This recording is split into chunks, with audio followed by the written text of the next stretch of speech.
Liburan akhir sekolah. Sebelum liburan tiba, Nina dan teman-temannya mempunyai agenda untuk mendaki ke Gunung Merbabu. Kegiatan mendaki gunung mulai digemari Nina dan teman-temannya setelah sebelumnya mereka mendaki ke Gunung Perahu bersama kakaknya beberapa bulan yang lalu. Nina, Anggi, Gilang, dan Yono. Sebelum berangkat, Nina mengajak kakaknya yang bernama Burhan untuk mengantarkannya ke Gunung Merbabu karena mereka semua belum ada yang punya pengalaman di gunung tersebut. Singkat cerita, tibalah waktu pemberangkatan. Setelah seharian full istirahat, mereka berlima berangkat dari Solo menuju ke basecamp Gunung Merbabu via Selo dengan menggunakan kendaraan pribadi. Sesampainya di basecamp, Burhan mengurus pendaftaran. Setelah selesai mengurus pendaftaran itu, Burhan mengajak mereka semua untuk sholat maghrib dulu sebelum memulai pendakian ini. Mereka pun sholat maghrib dulu dan dipimpin oleh Burhan. Setelah selesai sholat, mereka packing ulang menata barang bawaannya masing-masing. Setelah semuanya sudah beres, Burhan mengajak mereka semua berbaris melingkar untuk berdoa agar diberi keselamatan selama pendakian. Setelah selesai berdoa, Burhan berkata pada mereka semua, "Nanti selama pendakian kalau kalian melihat atau mendengar sesuatu yang tidak logis, abaikan aja ya. Dan jangan lupa bilang permisi." Perjalanan dimulai jam 6 sore. Burhan berjalan di paling depan, disusul oleh Nina, Anggi, Gilang, dan Yono di paling belakang. Di perjalanan menuju ke pos 2, yaitu pos Pandean, Nina merasa sangat senang dan di sepanjang perjalanan, Nina terus ngobrol dengan kakaknya, bertanya tentang keindahan puncak yang sedang ditujunya kali ini. Hingga tidak terasa, sampailah mereka di pos Pandean. Sesampai di situ mereka istirahat. Di pos 2 itu mereka makan, karena sebelum berangkat naik tadi, mereka belum sempat makan sama sekali. Setelah selesai makan, mereka lanjut dengan meminum segelas kopi masing-masing. Nah, gak tahu kenapa, setelah makan itu, tiba-tiba Nina merasa sangat ngantuk. Karena saking ngantuknya itu, tidak terasa di pos 2 itu Nina tertidur. Melihat Nina yang tertidur, Burhan pun membangunkannya dan bilang kepada Nina, "Dek, bangun dek, ayo lanjut jalan lagi." Mendengar ucapan dari kakaknya itu pun, Nina terbangun dan bergegas melanjutkan perjalanannya. Lanjut berjalan. Ketika berjalan, rasa ngantuk itu pun hilang seketika. Dan Nina tetap mengajak kakaknya untuk ngobrol agar tidak ngantuk lagi. Singkat cerita, sampailah mereka di pos 3 Watu Tulis. Mereka sampai di pos 3 itu sekitar jam 8 malam. Sesampai di situ, lalu Burhan mengajak mereka untuk melakukan sholat terlebih dahulu. Nah, anehnya, ketika Nina sedang sholat itu, tiba-tiba dia merasa sangat ngantuk. Jadi sambil sholat itu sesekali dia tertidur. Padahal tadi seharian aku udah tidur, tapi kenapa sekarang rasanya ngantuk banget ya? Ucap Nina dalam hati. Melihat Nina ngantuk, Burhan pun meminta pada Nina dan semua teman-temannya agar istirahat dulu di pos 3 dan membiarkan Nina tidur sebentar. Sementara Burhan, dia bercerita banyak tentang Gunung Merbabu pada lainnya.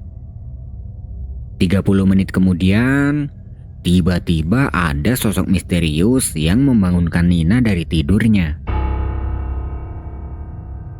Awalnya, Nina mengira kalau yang membangunkannya itu adalah kakaknya, tapi ternyata bukan.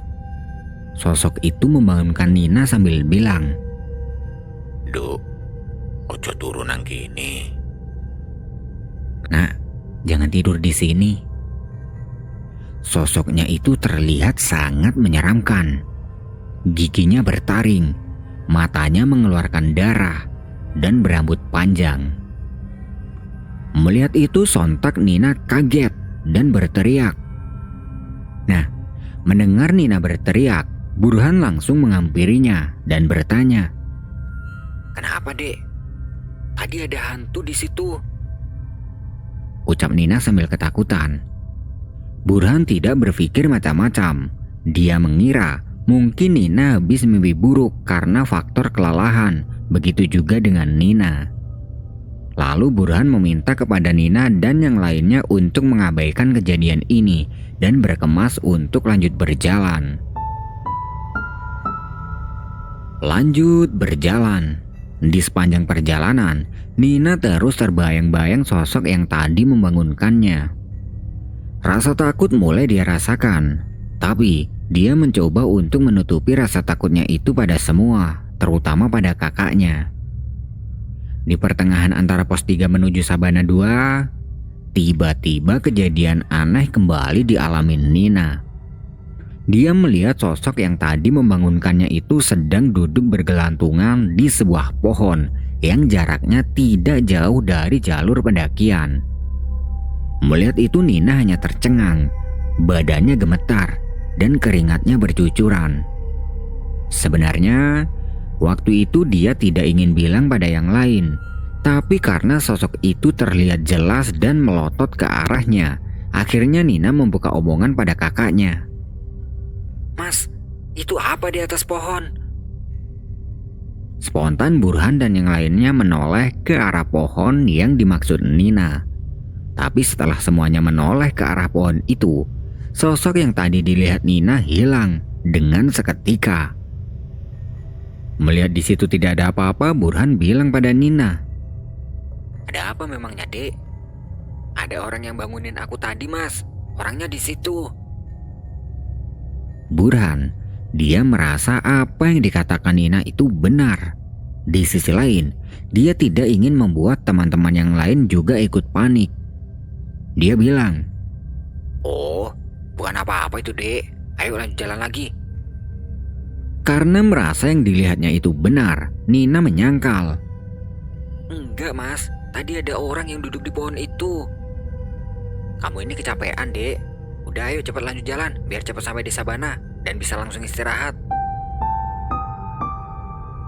Singkat cerita, sampailah mereka di Sabana dan mereka pun istirahat di situ. Saat mereka istirahat, keanehan pun terjadi lagi. Nina, dia melihat ada orang yang sedang berjalan dengan ciri-ciri sama seperti yang dilihatnya tadi. Nina pun terus melihat orang itu. Tapi ketika Nina melihat orang itu terus-menerus, tiba-tiba orang itu hilang tepat ketika sosok itu berjalan di belakang pohon. Di situ Nina merasa ada yang tidak beres, tapi Nina selalu berusaha berpikir positif saja. Ya mungkin aja tadi itu pendaki lain yang lagi kencing atau apalah. Tidak lama kemudian, Burhan mengajak mereka semua untuk melanjutkan perjalanan menuju ke Sabana 2 dan berencana untuk bermalam di sana. Di tengah-tengah perjalanan kali ini, Nina merasa lebih lelah dari sebelumnya. Lalu dia bilang pada kakaknya, "Mas, aku capek. Berhenti dulu ya." "Ya udah, kita istirahat dulu di sini." Mereka pun istirahat di sebelah jalur pendakian. Setelah 15 menit istirahat, Nina sudah merasa fit kembali dan mereka melanjutkan perjalanannya. Singkat cerita, sampailah mereka di Sabana 2 sekitar jam 1 dini hari. Sesampai di situ, Burhan, Gilang, dan Yono langsung mendirikan 2 tenda. Setelah tenda sudah berdiri, Burhan meminta Nina agar istirahat dulu di dalam tenda. Sementara Burhan dan yang lainnya sedang sibuk memasak di depan tenda. Setelah masakan sudah matang, Burhan memanggil Nina dan mengajaknya untuk makan malam. "Ayo Nina, makan. Jangan tidur dulu kalau belum makan." Nina pun keluar dari tenda dan makan bersama di depan tenda. Setelah selesai makan, Burhan menyuruh Nina agar lekas tidur. Tapi nggak tahu kenapa, rasa ngantuk yang tadi dia rasakan itu sudah hilang. Akhirnya ya udahlah, mereka nongkrong di depan tenda sambil menikmati dinginnya malam dan ditemani segelas kopi masing-masing. Malam semakin larut.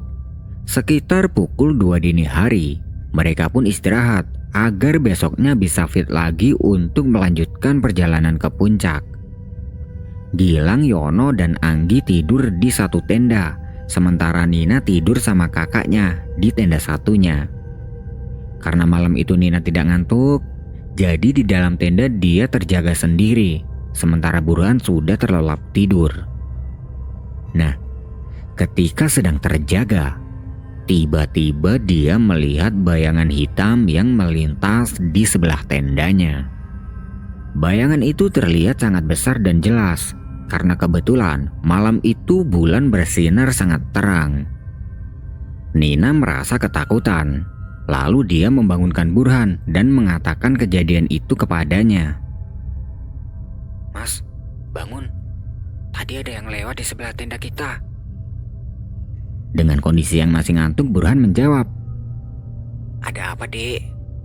Tadi ada yang lewat di sebelah tenda kita. Jangan ngomong yang enggak, Dek. Lanjut tidur aja. Besok kita masih ada perjalanan ke puncak loh. Nina berusaha untuk tidur meskipun malam itu dia merasa takut.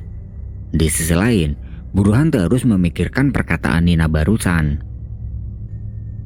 Setelah terbangun tadi, Burhan tidak bisa tidur karena mengkhawatirkan Nina dan teman-temannya.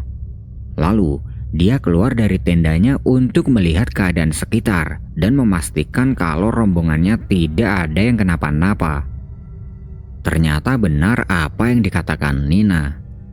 Ketika sedang berada di luar tenda itu, ternyata Burhan juga melihat sosok yang diceritakan Nina itu sedang duduk tenang di sebuah pohon yang jaraknya tidak jauh dari tendanya.